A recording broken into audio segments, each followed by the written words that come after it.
Well, anime fans, I'm back from the video. Reviewing the, well, I'm viewing this. My Hero Academia 2 Heroes movie. Released back in 2018, in between during season 3. This is an original story, but is actually canon to the series. I briefly talked about some elements in the film, a little bit into the film in my last video on when I reviewed season 3. But I'm going to go more experience. This is one of my favorite My Hero Academia. This is actually my favorite movie from. This is one of my favorite anime films. Just the climax alone is just one of my favorites. My first time watching this in Japanese, though. I watched it dubbed many, many times, guys. Like, I wasn't. We didn't see. I was waiting for season 4 part 2 to come out.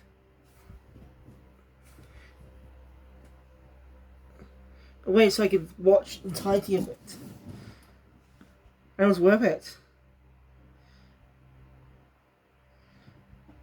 So yeah, so I can watch the second film. I rewatched it many times because of that. When season 4 part 2 came out, binged it, enjoyed it, then watched the second film. Good was alright, but I only watched that once. Never bothered watching it again for some reason. Not because it's bad. But I will plan to review that after my review on season 4, that is. Which might be coming tomorrow, we'll see. Like, I'll probably only have 3 things to review tomorrow. So, most likely it will be tomorrow. I could binge the first. Depends on the time. Depends on how long the videos are going to upload, though. So. Yeah. Anyway, this movie has great animation. And there was actually an episode sort of tie into the movie. At least at start and end. The start and end of the episode just ties into the movie. Most specific scenes, even scenes in the episode being shot, actual footage taken from the film. And you can see, was probably released. I don't know. Actually, I should look up when that episode was released, and when the movie was released only in Japan is, of course. So determine that the episode was. After all, this movie must have been in production before season 3 started production. It's my guess. So yeah, I think it just was in development before during season 3 as well, when that was in development. It's interesting how this is actually the first time anime films done this. Make an original story which is canon to the series. And Brony technically doesn't count.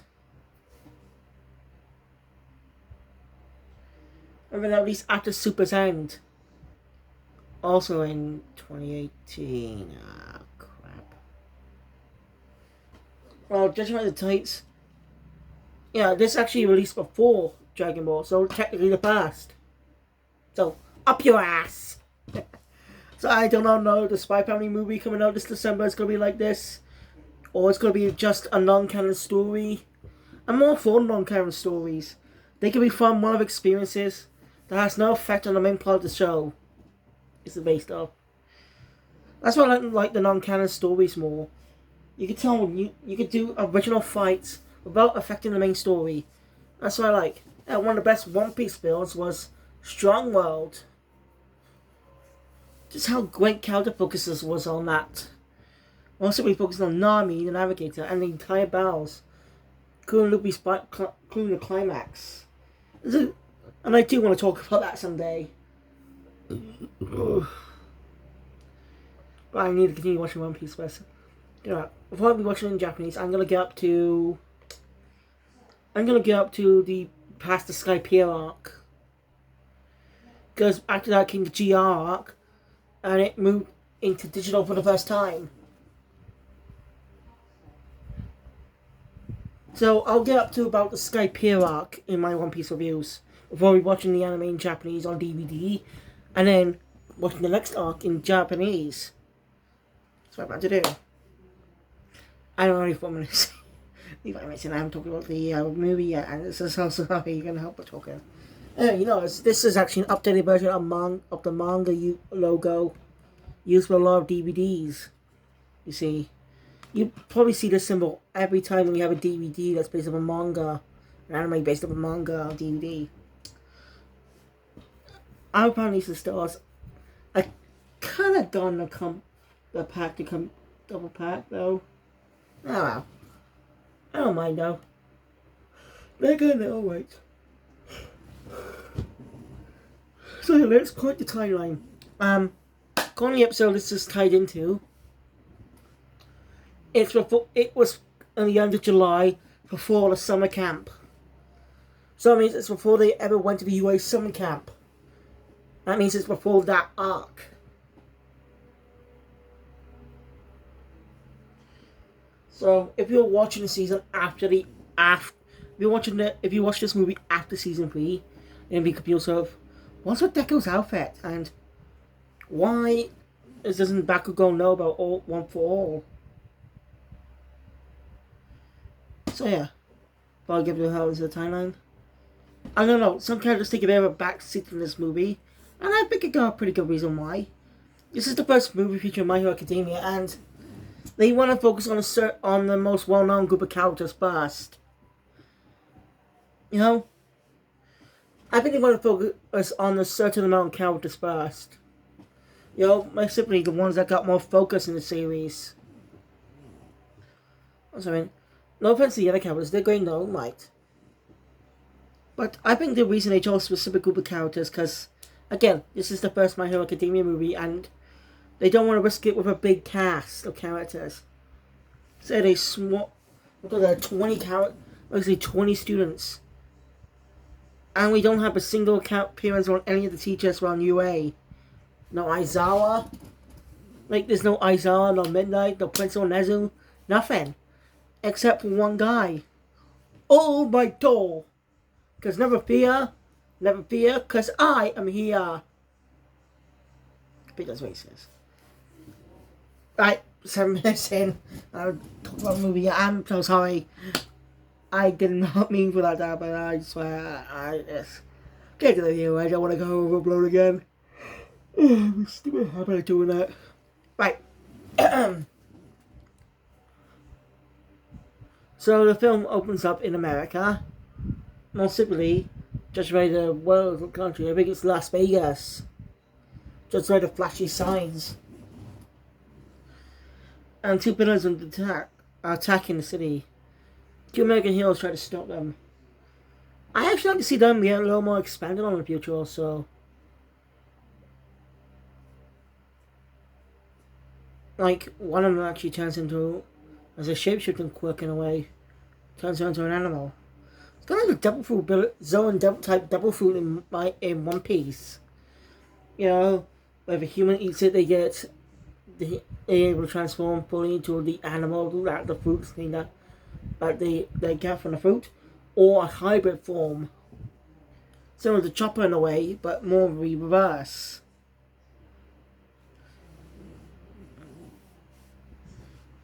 But the villains, anyway, the American heroes are struggling to get against these foes. And this scene was used in the episode I was talking about. When both families about to get attacked but are rescued by a young All Might. We see a bit of yellow light. We can see a bit of yellow lightning on him, similar to Deku's ability when he uses One for All. Don't get. We never see All Might with lightning before. That's the only time in the film that's ever shown. All Might is just wearing a jersey. It's just wearing a typical football jersey in a way. That actually has plus Ultra on the back. It's almost custom made.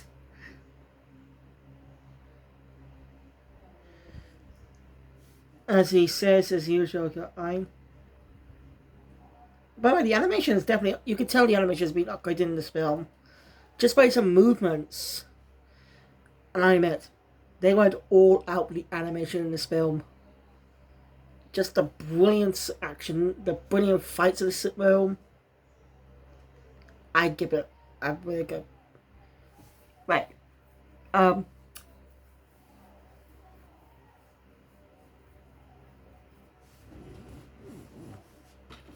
So Deku, so yeah, I mean, the villains sneak away. So All Might gets his speech. After while deflecting some of the missiles. Right.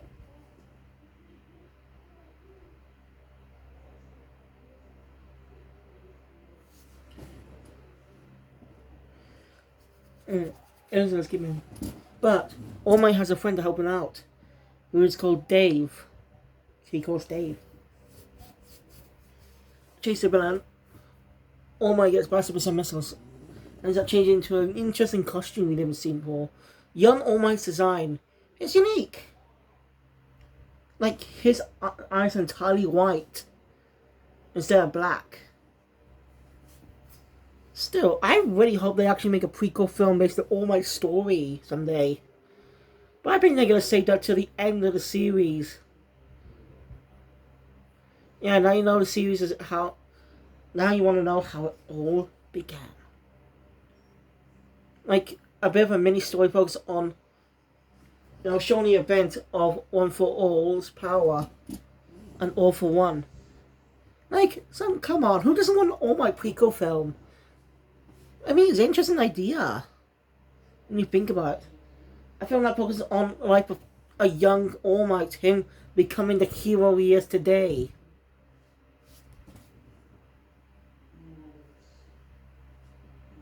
Right, losing focus. I'm learning at the start, but I'm already 12 minutes in. Right. I may have to restart this if this goes into one. Right, so.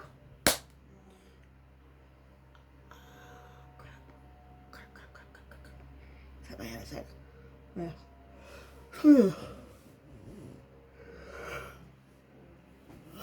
So, yeah. Oh my gosh, capabilities. I'm finishing off with a new Smash named after Dave's home state. His California Smash. Seriously, I do like how all my Smashes are named after states in America. I guess the creator really wanted having a character with.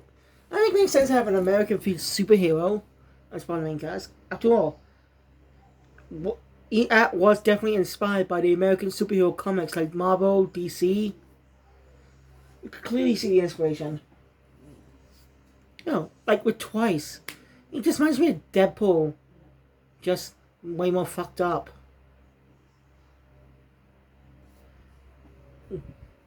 Imagine Deadpool actually had the ability to clone. That'd be a whole bunch of annoyance and comedy. That'd be a good one-off joke. Imagine that. Deadpool with the power to clone himself. I wonder if Deadpool finds himself annoying if he ever faces a clone. Off topic.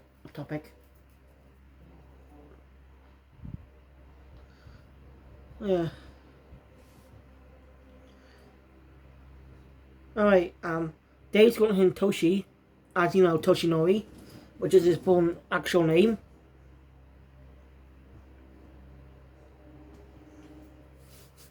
Deku, sorry.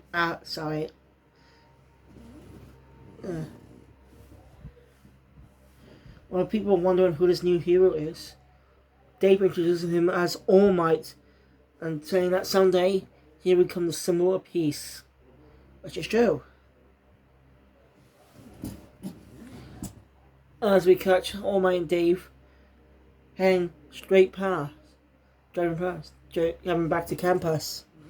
Since All Might is doing a college transfer or something.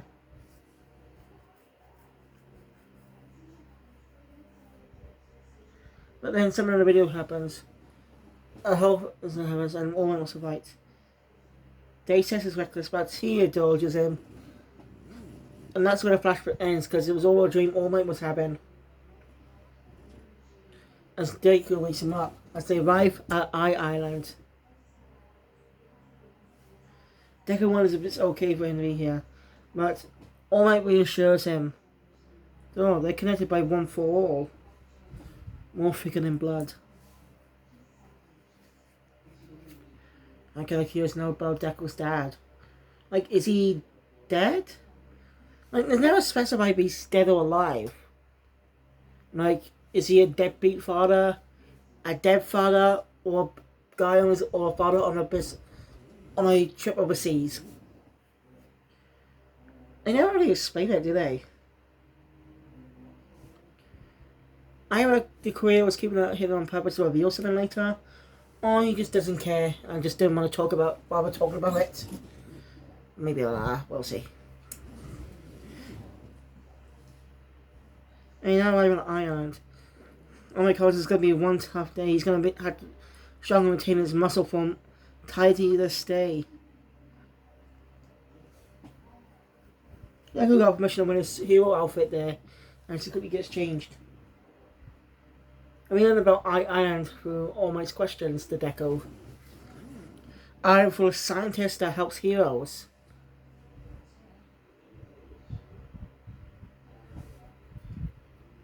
Let's see. As All Might tells Deku that people here can use their quirks freely. And a lot of special study shows the stuff happening. It's fun. All Might is overrun by a lot of fans. After that's over, All Might tells Deku about him being invited by a friend. To see a friend. And he quickly tells Deku that he doesn't not know about One For All. His reason is, it's better not to tell him for obvious reason, so he doesn't get dragged into the fight between All For One. Which, as this point, you've watched this after season 3, already seen that epic fight. Which, as I say, is one of the season's best fights. You know what's All Might's final battle? It was still a great fight.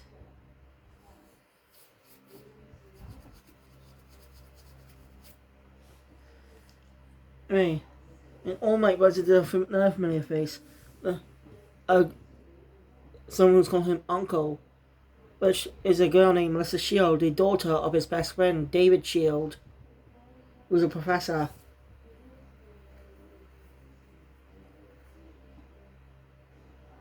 I heard that interested in herself. She gets a little curious about him, even when there's a bit of his hand with a scar on it. All Might quickly gets her. She apologizes for getting distracted. She takes him to her dad's workplace possibly, as he's done talking to a colleague named Sam. Yeah. And Melissa's around 17 years old. She's older than Deku, who's around 15. That means she'll be entering college by sometime next year.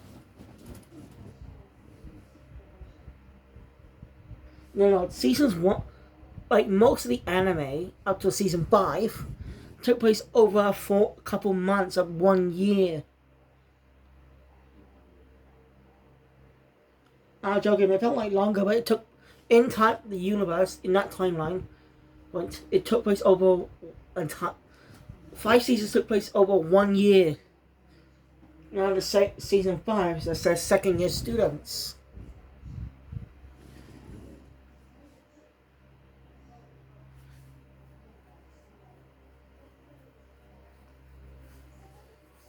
Right.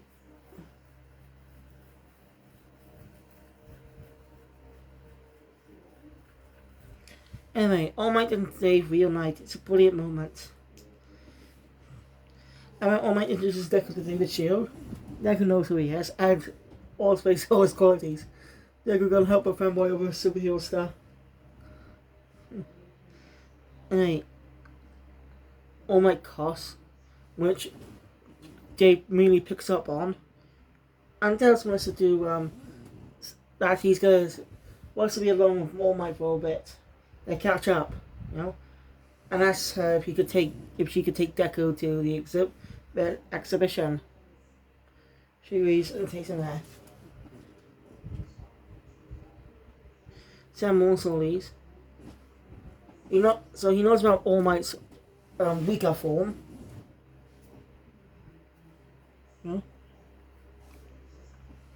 Know how bad All Might's condition's gone. You know, Deku and Melissa are exploring all kinds of interesting technology. And seen more pro heroes here to help promote the expedition. As they explore, look at some inventions. Yeah. Melissa wants to be a scientist like her dad. So.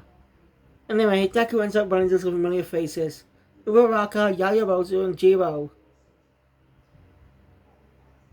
Yep, they're here. Deku quickly clicks at them, quickly clears up the misunderstanding. As the girls get chatting. Well, and they're not the only ones on the island, too. Kaminari and Mineta are also there, working part-time jobs. And Peppy as usual. Also, Edith's also on the island. Since his family comes from a line of family of heroes, of course they'll be fighting, but they couldn't make it, so he just went alone. And we get great excuses for our characters are here in the first place. Yaoyorozu was because Yaoyorozu's family is pretty rich. She was invited and could only bring 2 people along. So the other girls do rock paper scissors, and you can guess who won. It was a fun scene. They do get scenes in the film, but not much. You know, they're fun characters. We do see all the other class 1A students make cameo. Except for Ayama, I haven't seen him. And the guy with the belly button laser. Ooh, ooh. The guy who does gay poses. I'm sure that sounded offensive. I apologize if that actually offended any gay people watching. Because I'm really not homophobic on it, man. I was born in this one society and I don't really care what people do. Like, off topic. Right.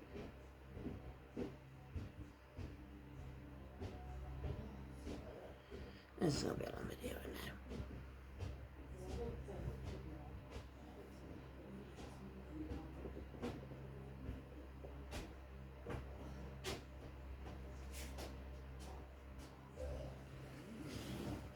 So, anyway,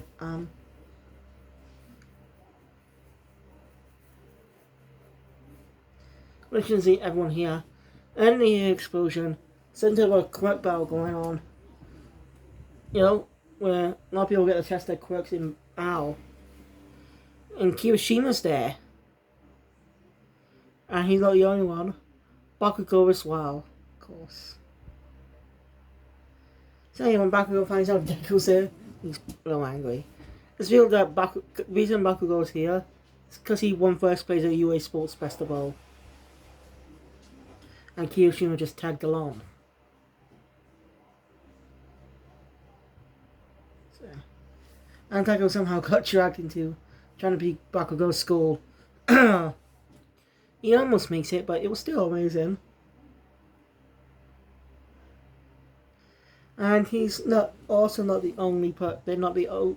There's one last person that's on it right here. Todoroki.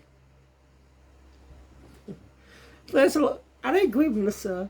It's just they feel weird not to have this chaotic class of characters. You know? They're all unique in their own right and fun to watch.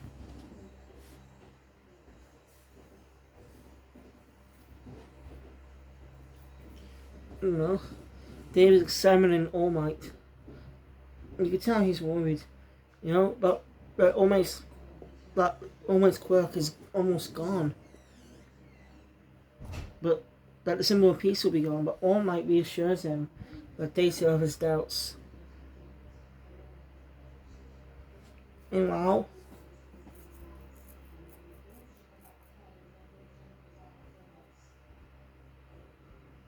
also, by the way, the reason Todoroki's here is because of his dad, Endeavor. So he took that.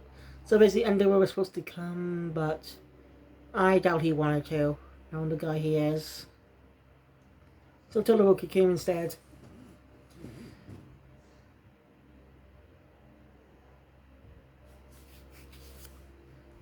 Alright, something. By the way, my previous video, we forgot to mention Toga's quirk. I'm gonna talk about in season 4, but quickly said, her quirk is transform. Basically, she could transform into a person with a blood sample. Apparently. That's my guess. She uses blood, she gives up people. And that makes sense why she was able to turn to Uraraka.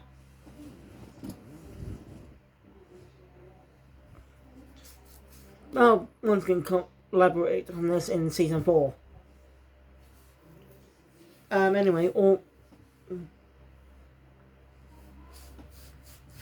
the day, I was having a meet at the banquet tonight. That's it, man. So I was about to get changed.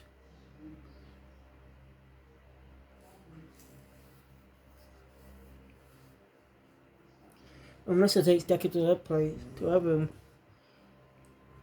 She feels she's quirkless. You know? Deku actually understands how she feels. But she gave up being a hero, but she has a different goal to be like her dad. A brilliant scientist. She actually made something that based up All Might strength. She calls it the Full Gauntlet. Named after Full Cowlin. Ever. It increases the user's strength by a little more. So it allows him to go past a bit, the limits a bit.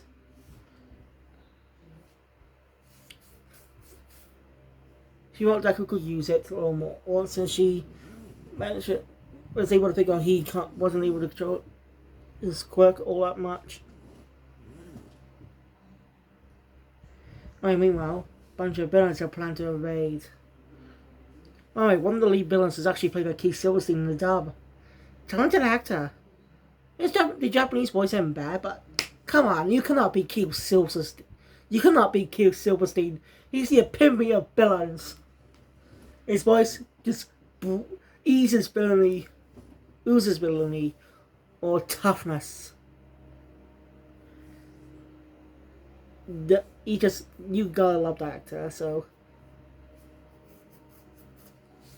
if I say if Japanese voices sounds bad, and we'll see though, maybe one day. I doubt that.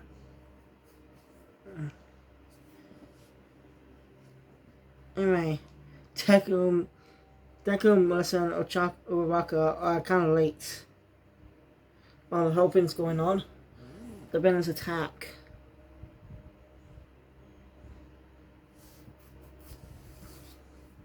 You notice 2 people are missing. Bakugo and Kirishima. I'll come back to them. The villains attack and capture all the heroes, including All Might. And taking everyone on the island is taken hostage, and Dave and Sam are forced to go with them.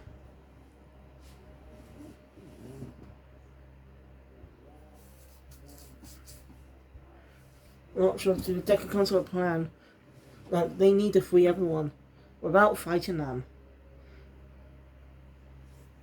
Everyone's in, and Ida tells them that if they sense a slight bit of danger of fighting and stuff, and they turn back straight away. Other than that, he's in. Unless I was able to shut down a security system, reboot it in a way, so he will get free and take down those villains. It's a really good action about the film.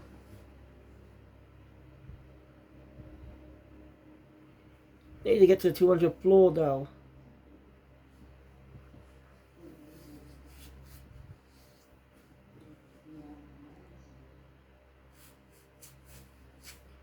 But since the 1 floor is blocked, Mineta, being stupid, opens a door next to him. That triggers the villains to find out they're there, causing them to close all the blast doors, leading to a botanical garden. Elevators coming up, so they hide. 2 members of the shop. And timing is, Bakugo and Kirishima show up. Sees an attack, Todoroki and those toys will step in. Telling the others to go on ahead. The 4 of them will hold it right down here. Todoroki briefly tells Kirishima Bakugo a little bit what's going on during the fight. Everyone's busy in their own right. Todoroki, the three managed to win their fight, and Todoroki managed to have gone in more detail what's going on. And the others have end up basically getting some robots.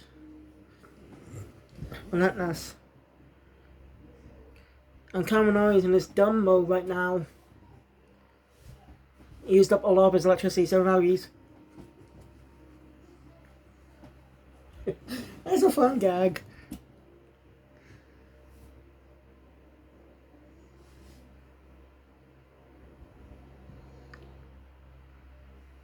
Yeah, the big bad's on his way. So, yeah. He's gonna separate Deku, Melissa, and Ochako. Uraraka, I mean. I still that I like calling her by her last name, okay? Nothing wrong with that. Head off. If Uraraka's quickly managed to get out, of course struggle with bots coming away. But Todoroki, Bakugo, and Kiyoshima show up. They're about the dimensional game, but end up facing against a village with blades. Unless it gets cut, but Deku managed to take him out with one punch. And you know he's not Saitama. As they head upstairs.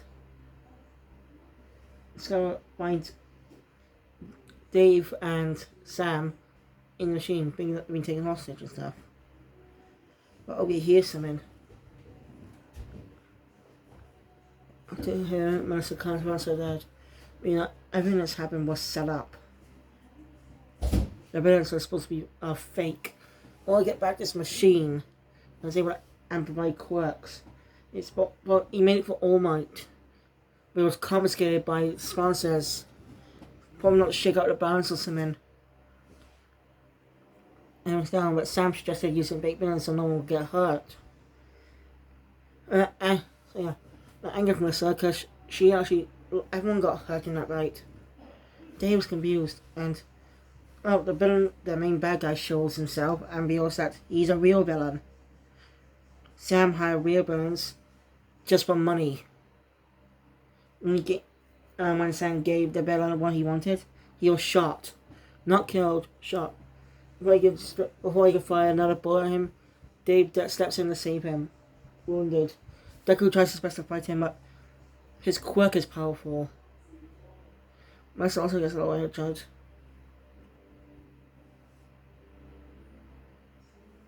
But Deku distracts him while Melissa goes to the security system. And he also managed to get free and take down all the guards in the room. Deku's doing his best to fight off. And they manage to slip away with Dave. So Deku goes after them. God damn it.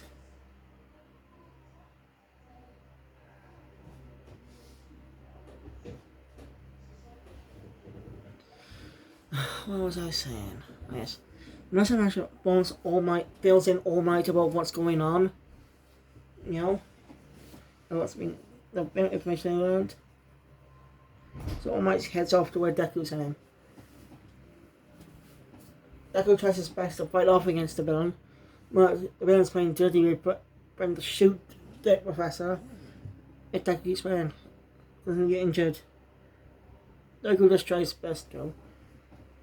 But All Might comes in to help out too. Might rescue the professor. But even short-lived as he's captured again. Because the villain uses that quirk amplifier on himself. Amplify his quirk that it's able to control Mel. He's basically Magneto.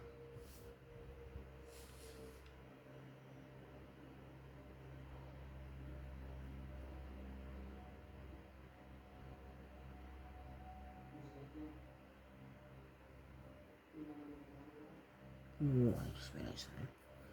Yeah, I got Keith Silverstein and Steve Blum mixed up in my head earlier. Yeah. But still, Keith Silverstein is a great actor. Brilliant voice actor for villains.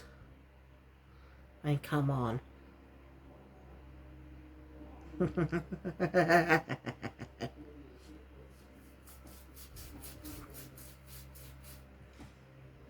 All Might fights off, but struggles because he's going to weak thanks to the...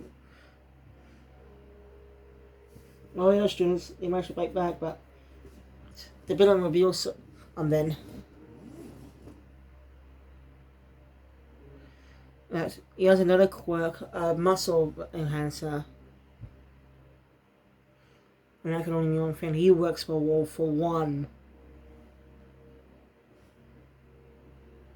That bastard. He can't even stay out of a film. Also, this film was released during the Halo Professional License exam, Mark.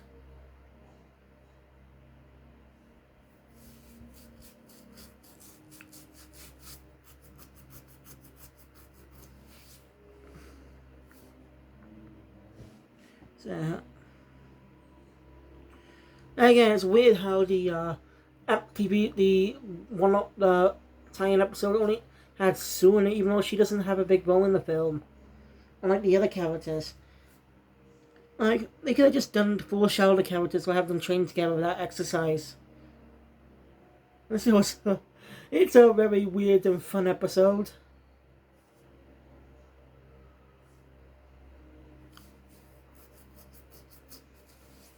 Everyone fighting. But Deku's. But again, still everyone's fighting. I still have a Deku. Oh my god, it's a great free of the grasp. And they all fight together. The final smash. I mean, I like how they do a double smash at the same time. It's brilliant. It's the only time All Might and Deku ever fight together in the series. It's true when you think about it. Season 1 and the first half of Season 2, Deku could not control his quirk. But now he managed to control a bit of it. He only used Spice Balloon, and he mostly made injured. He got injured fighting the Heel Killer. And All Might wasn't there to the summer camp. And Deku wasn't there for the fight, sort of. Between All for One. So this is the only time they ever fought together. Which is a nice treat. And the animation suits it. Their smash to get their final attack. Well, brilliant. Animated so gorgeously. And the villain's being defeated.